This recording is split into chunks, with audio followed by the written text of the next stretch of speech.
الحمد لله نحمده ونستعينه ونستغفره ونعوذ بالله من شرور أنفسنا ومن سيئات أعمالنا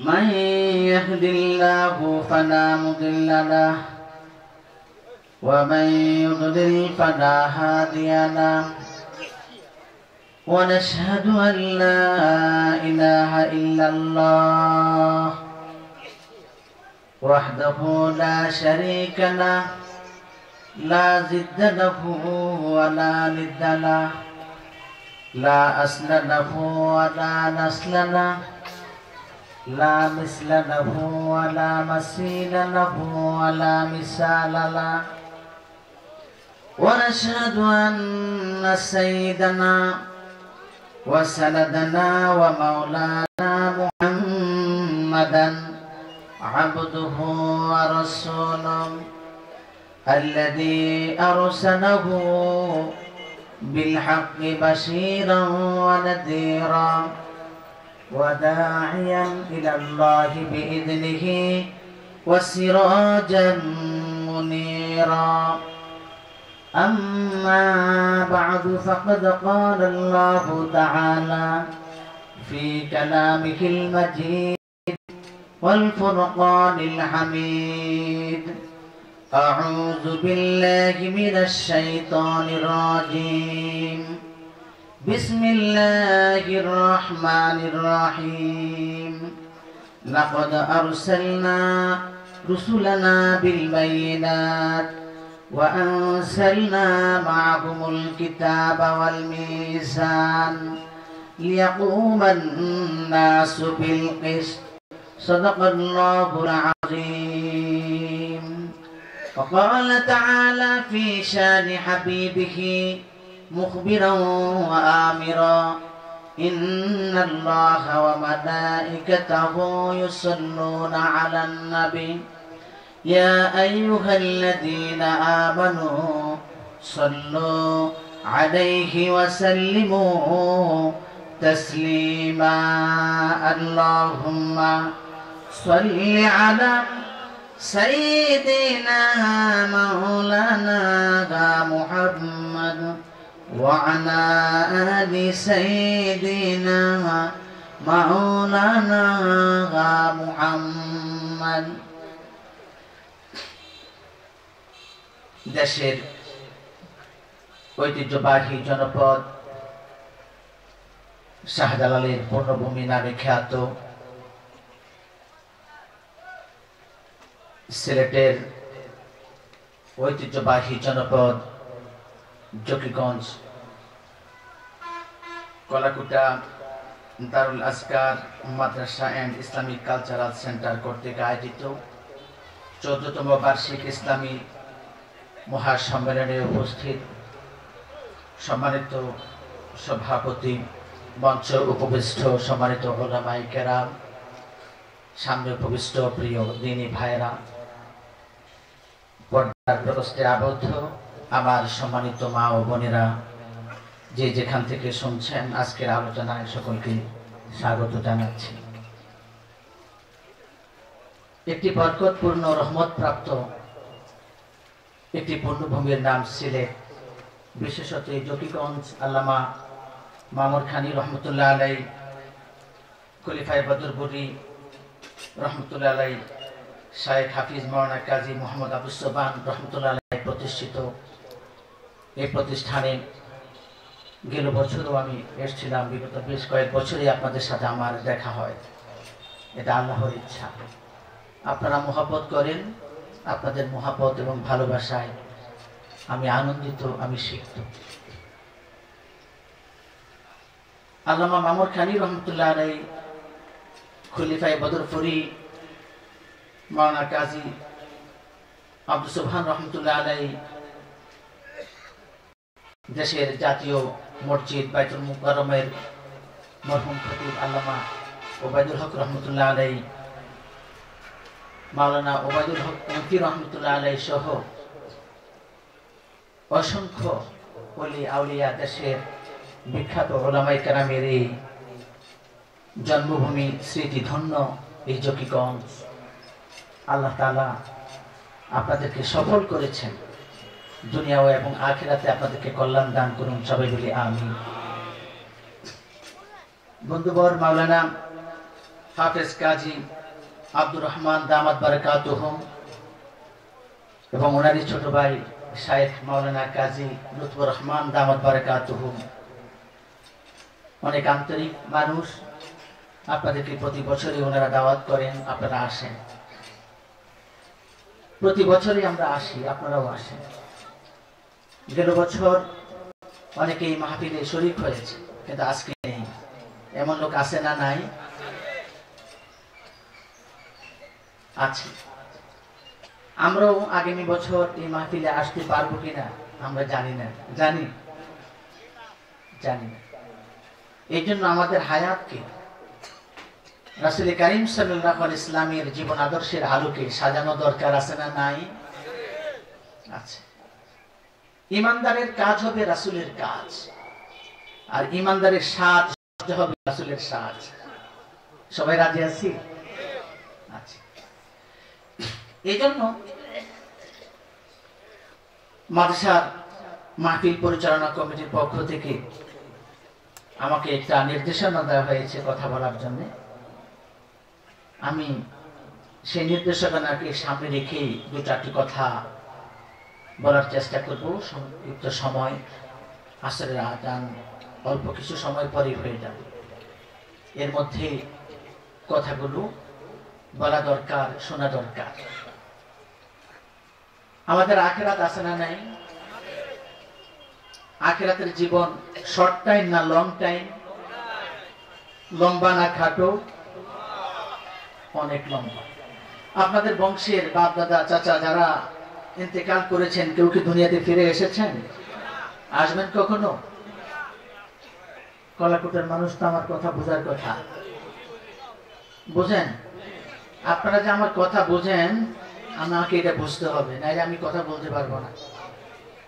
ভাই, আমি শিক্ষক মানুষ, আপনারা আমার ভাই, আপনারা আমার ছাত্র না।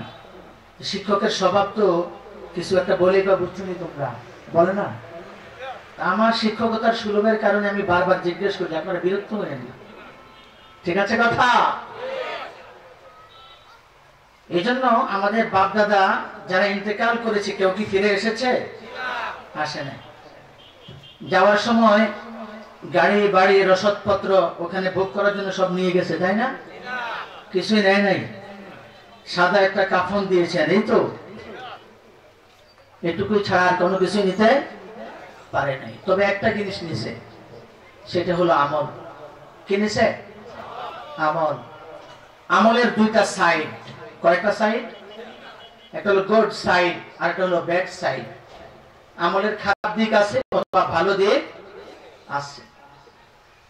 যদি ভালো দিক হয় তাহলে রহমতের ফেরেশতারা জান্নাতের মেহমান হিসেবে তাকে গ্রহণ করে, আলহামদুলিল্লাহ। আর যদি আমলের সাইড ব্যাড সাইড, খারাপ সাইড হয়, তখন জাহান্নামে দায়িত্বরত ফেরেশতারা তাকে জাহান্নামে পাঠিয়ে দেয়। এই জন্য আমলটা কোন ধরনের হওয়া দরকার? শান্তির না অশান্তির?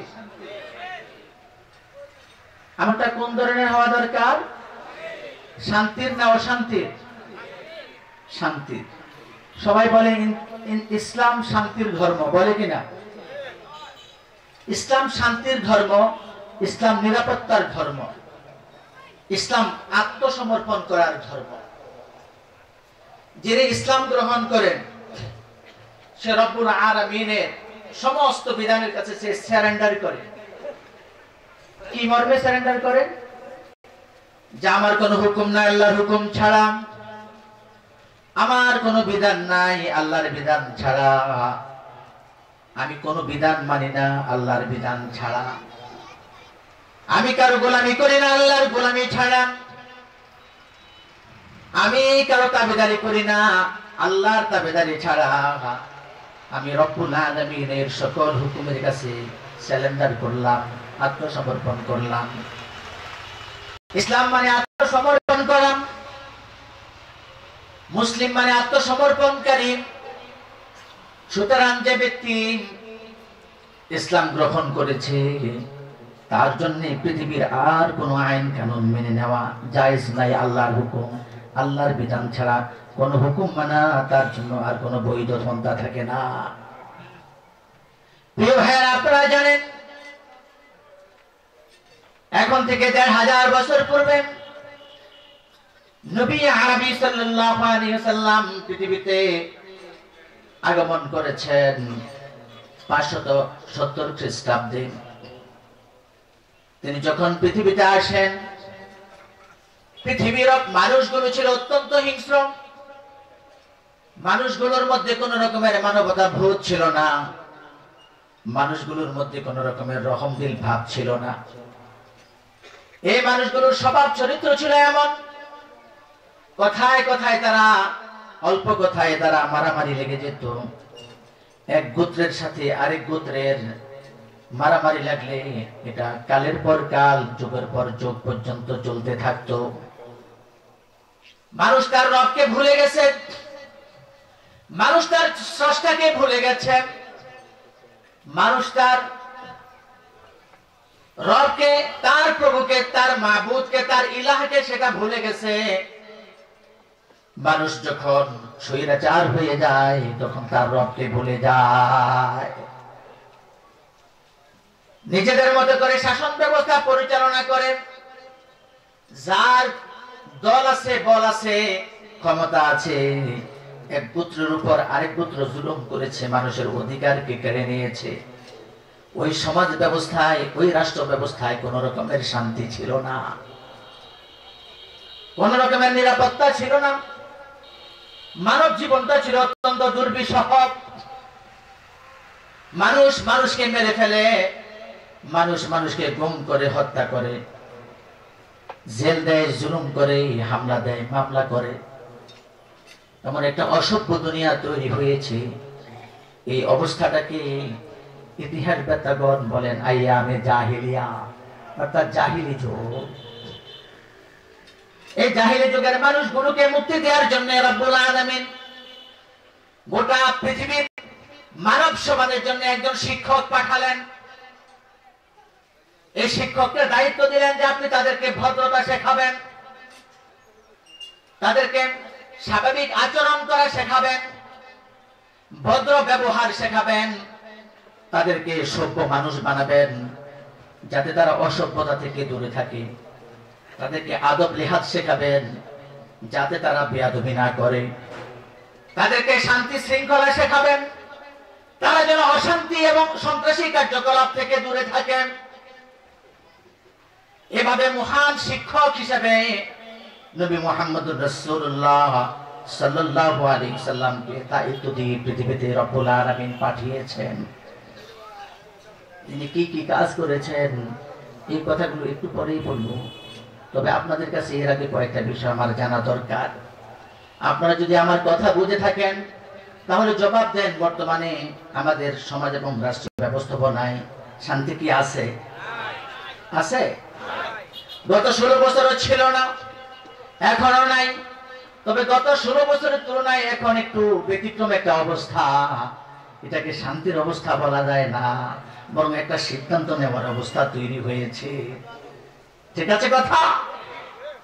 প্রিয় ভাইয়েরা, আপনারা বলেন তাহলে আপনাদের কথা যে বর্তমান সমাজ এবং রাষ্ট্র ব্যবস্থায় শান্তি নাই। আছে? শান্তি নাই। ব্যভিচার আছে? ব্যভিচার আছে? আছে। দুর্নীতি, চুরি ডাকাতি, ঝগড়া বিবাদ আছে। মানুষের হক মানুষ মেরে দেয় আছে। আপনারা তো অলরাউন্ডার, মাশাআল্লাহ, সব আছে আপনাদের সমাজ, সব আছে। আগেকার সমাজ বিজ্ঞানীরা বলতেন সমাজের মধ্যে যদি শান্তি শৃঙ্খলা চাও তাহলে মানুষের মৌলিক অধিকার পূরণ করো। তার কথা, আগেকার সমাজ বিজ্ঞানীদের কথা, যে যদি তোমরা রাষ্ট্র এবং সমাজ ব্যবস্থায় শান্তি চাও তাহলে মানুষের মৌলিক অধিকার পূরণ করো। মানুষের মৌলিক অধিকার কয়টা? পাঁচটা। কয়টা? ভাত, কাপড়, বাসস্থান, শিক্ষা, চিকিৎসা। যদি এগুলো পূরণ করা যায় তাহলে আগেকার সমাজ বিজ্ঞানীদের কথা হচ্ছে তাইলে মানুষ সমাজে শান্তিতে বসবাস করতে পারবে। কিন্তু সমাজ বিজ্ঞানীদের নাকের ডগায় আঙ্গুল ঠেকিয়ে প্রমাণ করে দিয়েছে পৃথিবী যে আপনারা বলেন বর্তমান যুগে মানুষ না খেয়ে মারা যায়, এরকম ঘটনা আছে? নাই। খাবারের অভাব নাই, দাম বেশি ভিন্ন কথা, কিন্তু খাবারের অভাব আছে? নাই। শিক্ষাও আছে, চিকিৎসাও আছে। তাই মানুষের মৌলিক প্রয়োজন পূরণ হয়েছে, কিন্তু আপনারা সাক্ষ্য দিয়েছেন সমাজে শান্তি নাই। আধুনিক যুগের সমাজ বিজ্ঞানীরা বললেন মানুষের যদি জীবনযাত্রার মান বাড়ানো যায় তাহলে মানুষের সমাজ এবং রাষ্ট্রে মানুষ শান্তিতে এবং নিরাপত্তায় বসবাস করবে। আধুনিক যুগের সমাজ বিজ্ঞানীদের কথাও কালের ব্যবধানে প্রমাণিত হয়েছে। মানুষের জীবনযাত্রার মান বেড়েছে কিন্তু দুর্নীতি কমে নাই। কমেছে? কমেছে। মানুষের জীবনযাত্রার মান বেড়েছে কিন্তু মানুষের মধ্যে সভ্যতা বাড়ে নাই। বেয়াদবের সংখ্যা রোডে ঘাটে কম না বেশি?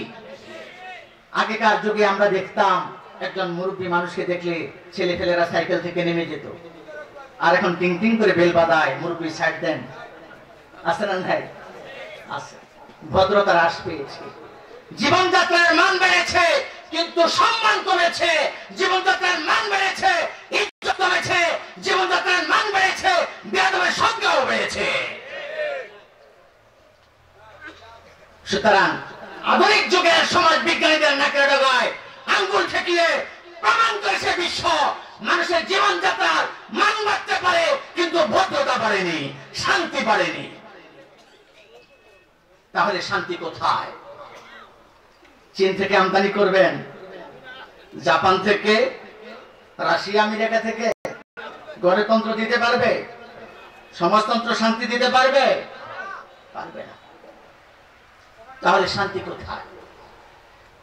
সূরা হাদীদ রব্বুল আলামিন বলেন লাকাদ আরসালনা রুসুলানা বিল বায়িনাত ওয়া আনজালনা মা'হুমুল কিতাবা ওয়াল মিজান লিয়াকুমান নাসু বিল কিসত। রব্বুল আলামিন বলেন আমি রাসূল প্রেরণ করলাম সুস্পষ্ট বর্ণনা সহ, সাথে একখানা কিতাব দিলাম, মানদণ্ড দিলাম, মিজান দিলাম। এগুলোর সমন্বয়ে লিয়াকুমান নাসু বিল কিসত, মানুষ ন্যায় নীতি, ন্যায় বিচার প্রতিষ্ঠা করবে। তাহলে আসুন রাসূল কারীম সাল্লাল্লাহু আলাইহি সাল্লামকে রব্বুল আলামিন মানবতার জন্য শিক্ষক হিসেবে দিয়েছেন। কি হিসেবে দিয়েছেন?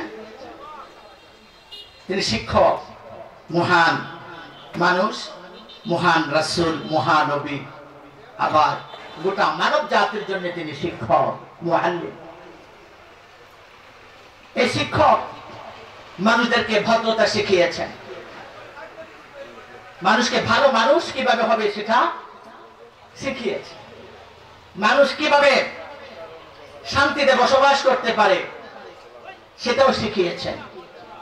আল্লাহ তাআলা কোরআনে ঘোষণা করেছেন ওয়া মা আরসালনাকা ইল্লা রাহমাতাল লিল আলামিন।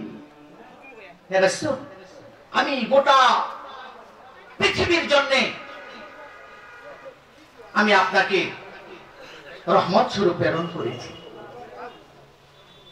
তার মানে যেখানকার মানুষ রহমত প্রাপ্ত হবে তারা শান্তিতে থাকবে।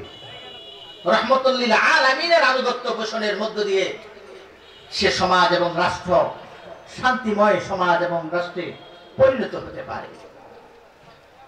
আল্লাহর এই পৃথিবীতে রাসূল কারীম সাল্লাল্লাহু আলাইহি সাল্লাম শান্তি প্রতিষ্ঠার জন্য, জাহিলি সমাজকে পুনরুজ্জীবিত করার জন্য, জাহিলি সমাজের অসভ্যদেরকে সভ্যতা শেখানোর জন্য, জাহিলি সমাজের সন্ত্রাসী মানুষগুলোকে শান্তিময় করার জন্য আল্লাহ রাসূল কাজ করেছেন। মানুষদেরকে বুঝিয়েছেন যে তোমরা ভদ্র হও। ইন্নাল্লাহা ইয়া'মুরু বিল আদল, তোমরা মানুষের প্রতি ন্যায় বিচার করো। ন্যায় বিচার যেখানে নাই সেখানে শান্তি নাই, সেখানে শান্তি নাই। ন্যায় বিচার একটা কথা, রাসূল কারীম সাল্লাল্লাহু আলাইহি ওয়াসাল্লাম ন্যায় বিচার প্রতিষ্ঠার জন্য, ইসলামকে প্রতিষ্ঠা করার জন্য মৃত্যুর আগ পর্যন্ত সংগ্রাম করেছেন, মৃত্যুর আগ পর্যন্ত সংগ্রাম করেছেন এবং ইসলামকে রাষ্ট্রীয় ক্ষমতায় অধিষ্ঠিত করে ইসলামকে পূর্ণাঙ্গ জীবন ব্যবস্থা হিসাবে রেখে দেওয়ার পর, ইসলামকে একটা পূর্ণাঙ্গ রূপ দেওয়ার পর আল্লাহ রাসূল তার রিসালাতের দায়িত্ব থেকে অব্যাহতি নিয়েছেন এবং তিনি দুনিয়া থেকে বিদায় নিয়েছেন। রাসূল কারীম সাল্লাল্লাহু আলাইহি সাল্লাম 9.5 লক্ষ বর্গ কিলোমিটারের প্রেসিডেন্ট ছিলেন। আল্লাহ প্রদত্ত সমস্ত বিধান তিনি কার্যকর করেছেন। আপনারা জানেন হুদায়বিয়ার সন্ধি তিনি করেছেন মানুষের সাথে শুধু শান্তিতে বসবাস করার জন্য। মদিনায় মুসলমান, ইহুদি, খ্রিস্টান এবং পুরোহিত 4 ধরনের জাতি বসবাস করত। সকল জাতির সাথে একটা কমিটমেন্টের ভিত্তিতে তিনি সন্ধি করেছেন। যদিও কোন কোন ইতিহাসবেত্তা বলেছেন বাহ্যিকভাবে দেখা গেছে সেখানে হয়তো মুসলমানরা সমস্ত দাবি দাওয়া তাদের মেনে নিয়েছেন, কিন্তু সবথেকে বড় বিজয় ছিল যে রাসূল কারীম সাল্লাল্লাহু আলাইহি সাল্লামের সাথে এই সন্ধিতে পুরোহিত, মুসলমান, ইহুদি, খ্রিস্টান সকল জাতির লিডাররা যখন স্বাক্ষর করেছে তখন মুসলমানদেরকে একটা আলাদা জাতি হিসাবে স্বীকৃতি দিয়েছে। যেখানে মুসলমানদেরকে স্বীকার করত না, ইসলামকে ধর্ম হিসাবে স্বীকৃতি দিত না, যখন মুসলমানদের দেখত তখন ইহুদিরা কেউ কেউ জিজ্ঞেস করতো যে এরা কারা, মাথায় টুপি, পাগড়ি, বাহ্যিক ডেকোরেশনটা আলাদা, এরা কারা? তখন মদিনার ইহুদিরা জবাব দিত কি জানেন? এরা মুহাম্মদের উত্তরসূরি। এ কথা তারা বলতো না যে এরা মুসলমান, এ কথা বলতো না, কেননা এরা মুসলমান এ কথা বললে একটা ইসলাম স্বীকৃতি পায়, একটা ধর্ম স্বীকৃতি পায়, আলাদা একটা জাতি স্বীকৃতি পায়। ইহুদিরা এত বেঈমান, এত বেয়াদব, এত লম্পট, এত সন্ত্রাসী, তারা এত কায়দা কানুন করে চলতো যে মুসলমান স্বীকৃতি পায় কোথাও রাষ্ট্র এবং সমাজে, তারা সেই স্বীকৃতি দিত না। তারা মুসলমানদেরকে দেখলে বলতো এরা মুহাম্মদের অনুসারী। কথা বুঝতে পেরেছেন? এই জন্য আল্লাহ রাসূল চাইছিলেন যে সব জাতি, কি হিন্দু, কি বৌদ্ধ, কি মুসলমান, কি খ্রিস্টান, কি পুরোহিত, সকল জাতি মদিনায় শান্তিতে সাথে বসবাস করবে। হিন্দু, বৌদ্ধ, খ্রিস্টান, ইহুদি কেউ যেন দাঙ্গা হাঙ্গামায় লিপ্ত না হয়। এই জন্য রাসূল সমাজ এবং রাষ্ট্রে শান্তি প্রতিষ্ঠার জন্য একটা প্রেসক্রিপশন নিলেন। সেটা কি? সন্ধি করা, চুক্তি করা। বিভিন্ন জাতি গোষ্ঠীর সাথে যখন সন্ধি করলেন, স্বাভাবিক নিয়মে তারা কমিটমেন্ট করেছে। তাহলে শান্তি প্রতিষ্ঠার জন্য বিভিন্ন গোত্রের সাথে, বিভিন্ন জাতির সাথে সন্ধি করেছেন আল্লাহ রাসূল সাল্লাল্লাহু আলাইহি সাল্লাম। এটাও রাসূলের শান্তি প্রতিষ্ঠার একটা কূটনৈতিক তৎপরতা, কূটনৈতিক কৌশল ছিল। সুতরাং বর্তমান পৃথিবীতেও ইসলামকে এস্টাবলিশ করার জন্য, মুসলমান জাতিকে মাথা উঁচু করে দাঁড়াবার জন্য বিভিন্ন রাষ্ট্রের সাথে, বিভিন্ন জাতি গোষ্ঠীর সাথে আমরাও প্রয়োজনীয় কি করতে পারি? সন্ধি করতে পারি। কিন্তু দুঃখজনক হলেও সত্য, আমাদের অবৈধ প্রধানমন্ত্রী বৎসর শেখ হাসিনা তলে তলে ইন্ডিয়া দিয়ে রাষ্ট্রবিরোধী বিভিন্ন চুক্তি করে আসতো না? আমরা কি আওয়ামী লীগের বিরুদ্ধে কথা বলি? আমরা আওয়ামী লীগের বিরুদ্ধে কথা বলি না, আমরা ভোটচোরের বিরুদ্ধে কথা বলি। আমরা যারা দেশপ্রেমিক নয়, দেশের স্বার্থ বিরোধী চুক্তি যারা করে তাদের মুখ উন্মোচন করার কথা বলি। প্রিয় ভাইয়েরা, রাসূল কারীম সাল্লাল্লাহু আলাইহি সাল্লাম তার শৈশব এবং যৌবনে হেল্পফুল ফুজুল সংগঠন করেছেন। সামাজিক ভাবে অনাথ, দরিদ্র, অসহায় মানুষদেরকে সেবা দেওয়ার জন্য, বিচারবিহীন ব্যবস্থার সংশোধন করার জন্য, যুব সমাজকে অন্যায়, দুর্নীতি, অসভ্যতা থেকে দূরে রাখার জন্য, সামাজিক শৃঙ্খলা এবং শান্তি আনয়ন করার জন্য হিলফুল ফুজুল গঠন করেছেন। নবী মুহাম্মদুর রাসূলুল্লাহ শৈশবেই সংগঠন করেছেন। হিলফুল ফুজুল ছিল একটা শান্তি সংঘ। আল্লাহ রাসূল সংগঠন করে যদি ইসলাম বিরোধী কাজ হতো, আল্লাহ রাসূল কি করতেন? করতেন না। আর এখন আমাদের ছেলেপুলেরা যদি রাজনীতি করে, ইসলামী রাজনীতি করে, ধর্ম নিয়ে রাজনীতি করেন কেন বলে কিনা? যারা বলে ধর্ম নিয়ে রাজনীতি করেন কেন, আমরা বলবো তারাই ধর্ম নিয়ে রাজনীতি করে। কেননা যখন ভোট আসে, নির্বাচন আসে, মাথায় টুপি লাগায়, হাতে তসবিহ নেয়, আর মানুষের কাছে ভালো মানুষ সাজার চেষ্টা করে ভোট চায়। আছে না নাই? মূলত তারাই ধর্ম ব্যবসায়ী। এই জন্য যুব সমাজকে কাজে লাগানোর জন্য রাসূল কারীম হিলফুল ফুজুল গঠন করেছিলেন, সমাজে শান্তি এবং শৃঙ্খলা আনয়নের জন্য। এটা রাসূলের ক্রেডিট। সুতরাং দ্বীনি সংগঠনে অন্তর্ভুক্ত হওয়া, আপনাদের ছেলেপুলেদেরকে কাজে লাগাবেন। কেননা যুব সমাজ শান্তি শৃঙ্খলা আনয়ন করার জন্য সমাজে কাজ করতে পারে। বৃদ্ধ মানুষ নিজে লাঠি ভর করে হাঁটে, তিনি কি শান্তি শৃঙ্খলার প্রতিষ্ঠায় ভূমিকা রাখা তাদের সুযোগ সামর্থ্য থাকে? থাকে না। এই জন্য আপনাদের যুবক ছেলেদেরকে, আপনাদের ছেলেপুলেদেরকে দ্বীন শিখাবেন, মাদ্রাসায় পড়াবেন। ইঞ্জিনিয়ার, ডাক্তার, কবিরা যাই বানাবেন, সমস্যা নাই, কিন্তু কোরআন শিখাবেন, রাসূলের আদর্শ শিখাবেন। দ্বীনি তালিম তরবিয়ত যদি তাদেরকে না দেন, কোরআনের আলো যদি তার মনে মগজে না থাকে, যে কোনো মুহূর্তে শয়তান তাকে গ্রাস করে নেবে, চরিত্রহীন লম্পটে পরিণত হবে যুব সমাজ। প্রিয় ভাইয়েরা, আসুন, মদিনায় ইসলামী রাষ্ট্র গঠন করার পর রাসূল কারীম সাল্লাল্লাহু আলাইহি ওয়াসাল্লাম যখন সারা পৃথিবীতে যখন যাতে মুসলমানরা মাথা উঁচু করে দাঁড়াতে পারে, তিনি বিভিন্ন দেশের রাষ্ট্রপ্রধানদের কাছে চিঠি লিখতেন এবং ব্যবসা বাণিজ্য সহ, নিরাপত্তা সহ বিভিন্ন বিষয়ে তিনি কি করতেন? সন্ধি করতেন, চুক্তি করতেন। শুধু কারণ কি? একটাই, যে মুসলিম ইসলামী রাষ্ট্রে যাতে অন্যরা পেশি শক্তি দিয়ে আক্রমণ করতে না পারে, বরং মুসলমানদের প্রতি যাতে সদয় হয়, ইসলামী সমাজের শান্তির সমাজে শান্তি যেন বহাল থাকে। মুসলমানদেরকে শেখাতেন যারা অন্য ধর্মের, অন্য গোত্রের, অন্য জাতের, তাদের সাথে তোমরা ভালো আচরণ করো।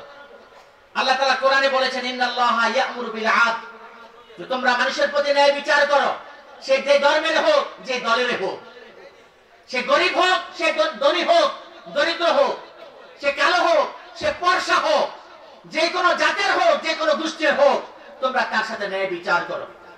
সে তোমার দলের লোক নয়, তোমার মতের লোক নয়, তোমার আত্মীয় স্বজন নয়, এই জন্য তুমি তার প্রতি অবিচার করবা। ইসলাম সেটা চায় না। আল্লাহ তাআলা বলেন, ইন্নাল্লাহা ইয়া'মুরু বিল আদল, তোমরা মানুষের প্রতি ন্যায় বিচার করো। ওয়াল ইহসান, মানুষের উপকার করো, মানুষের উপকার করো। কর্মচারীদের কর্ম কমাইয়ে দাও, তাদের চাপকে হালকা করো। মনে করেন রমজান মাস, কর্মচারী বদলা রাখছেন, কামলা রাখছেন, সে 8 ঘন্টা ডিউটি করতো। রমজানের কারণে আপনি তার প্রতি কি করলেন? তুমি 4 ঘন্টা করো, 4 ঘন্টা করা লাগবে না। এটার নাম ইহসান। এটার নাম কি?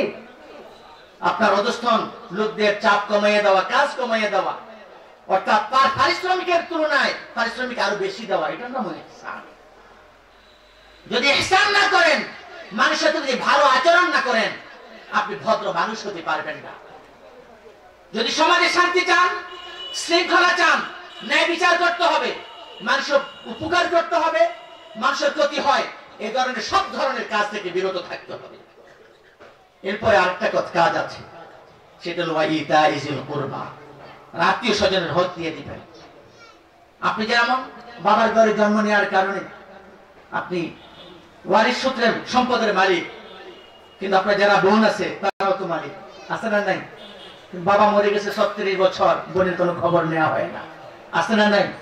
বোনের সম্পত্তি দেয় না, দিলেও সামান্য দেয়, আছে না নাই?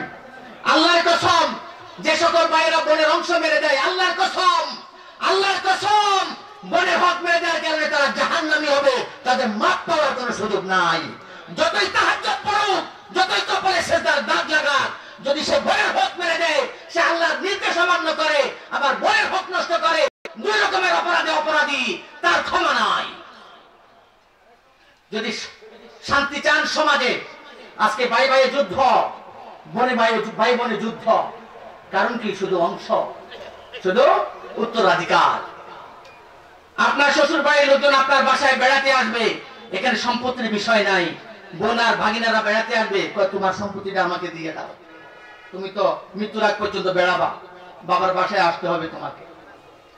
আপনার চাচাতো ভাই চাচা আপনার বাসায় বেড়াতে আসবে, সেখানে সম্পত্তির প্রয়োজন নাই, কিন্তু বোন ভগিনা ভাগ্নি তারা বেড়াতে আসবে, এখানে সম্পত্তির বিষয়। এগুলোর কারণে সিলাতুর রহিম, রক্তের সম্পর্কের আত্মীয় স্বজনের মধ্যে দূরত্ব তৈরি হয়, ঝগড়া বিবাদ তৈরি হয়। যদি শান্তি চান, ইমানের শান্তি, যদি শান্তি চান, আখিরাতের শান্তি, যদি শান্তি চান, যদি জান্নাত পেতে চান, তাহলে আত্মীয় স্বজনের হক কোথায় কোথায় একদম বিন্দু বিন্দু করে বুঝিয়ে দিবেন। আপনি যদি বুঝিয়ে না দেন, আপনি আত্মীয় স্বজনের সম্পত্তির আত্মসাৎকারী হিসাবে হাসরের ময়দানে আপনি দাঁড়াবেন। শান্তি চান? ওই শান্তি চায় না, সম্পদ দিতে হবে এই জন্য। শান্তি চান? কে কে রাজি আছি শান্তি চাই? হাত নামাবেন না, বলেন আল্লাহকে সাক্ষী রেখে ওয়াদা করছি। এই যে বলে না, ইমানের দুর্বলতা আছে, বলেন আল্লাহকে সাক্ষী রেখে ওয়াদা করছি আত্মীয় স্বজনের হক যথাযথভাবে বুঝিয়ে দেব। হাত নামান। ভাই, পার্থিব জীবনের দুনিয়ার জীবনে সামান্য সম্পত্তির লোভে আপনি কেন আখিরাত নষ্ট করবেন? আখিরাতের শান্তির কাছে দুনিয়ার শান্তির কোনো তুলনা চলে? তুলনা চলে না। সুতরাং আপনি তো ঘরের মধ্যে ভাই বোনের যুদ্ধ লাগাই দিয়েছেন, আপনার আবার শান্তি? আপনি রাষ্ট্রীয় শান্তি চান, আপনি সামাজিক শান্তি চান, আপনি তো পারিবারিক ভাবেই আত্মীয় স্বজনের সাথে অশান্তি লাগাই দিলেন। আল্লাহ তাআলা বলেন ওয়াইতাইজিল কুরবা, আত্মীয় স্বজনের হক দিয়ে দাও।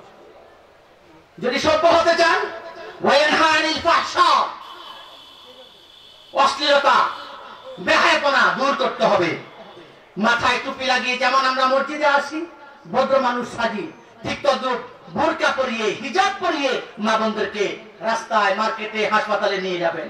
বেপরদায় না, সেখানে ভদ্রতা দরকার আছে না নাই?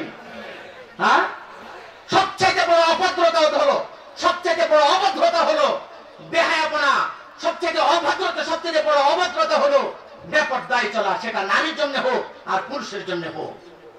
যদি কোনো পরিবারে, কোনো সমাজে, কোনো রাষ্ট্রে পর্দা প্রথার তোয়াক্কা কোনো নারী বা পুরুষ তোয়াক্কা না করে, তার অসভ্য জাতিতে পরিচয় ধারণ করে।